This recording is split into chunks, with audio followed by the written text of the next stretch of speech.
चले आइए सिवान शहर स्थित डीएवी कॉलेज मोड़ के निकट महाकाल कंप्यूटर्स में नामांकन प्रक्रिया जारी है। अधिक जानकारी के लिए कॉल करें 700949 पर। पूर्व केंद्रीय मंत्री और राष्ट्रीय जनता दल के वरिष्ठ नेता रघुवंश प्रसाद सिंह का रविवार को दिल्ली के एम्स अस्पताल में 74 साल की उम्र में निधन हो गया।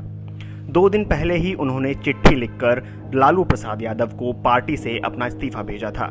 इस पत्र के जवाब में लालू प्रसाद ने भी चिट्ठी लिखी थी और कहा था रघुवंश बाबू आरजेडी के बाहर कहीं नहीं जाएंगे।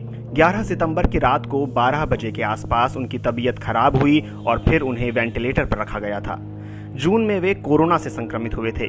हालांकि कोरोना से वो ठीक हो गए थे, लेकिन सितंबर की शुरुआत में उन्हें कई दिक्कतें शुरू हुई। पिछले 1 हफ्ते से वो दिल्ली के एम्स अस्पताल में भर्ती थे।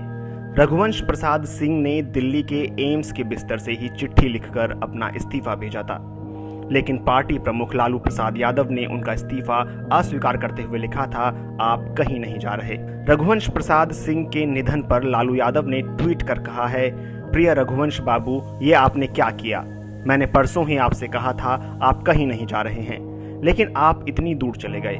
निशब्द हूँ, दुखी हूँ, बहुत याद आएंगे। आरजेडी नेता और लालू प्रसाद यादव के छोटे बेटे तेजस्वी यादव ने ट्वीट कर अपनी श्रद्धांजलि में लिखा है, राजद के मजबूत स्तंभ, प्रखर समाजवादी, जन क्रांति पुंज, हमारे अभिभावक, पथ प्रदर्शक आदरणीय श्री रघुवंश बाबू के दुखद निधन पर मर्माहत हूँ। आप समस्त राजद परिवार के पथ प्रदर्शक, प्रेरणा स्रोत और गरीब की आवाज बने रहे। आपकी कमी राजद व देश को सदैव खलेगी। रघुवंश प्रसाद सिंह यूपीए सरकार में ग्रामीण विकास मंत्री थे और मनरेगा कानून का असली शिल्पकार उन्हें ही माना जाता है।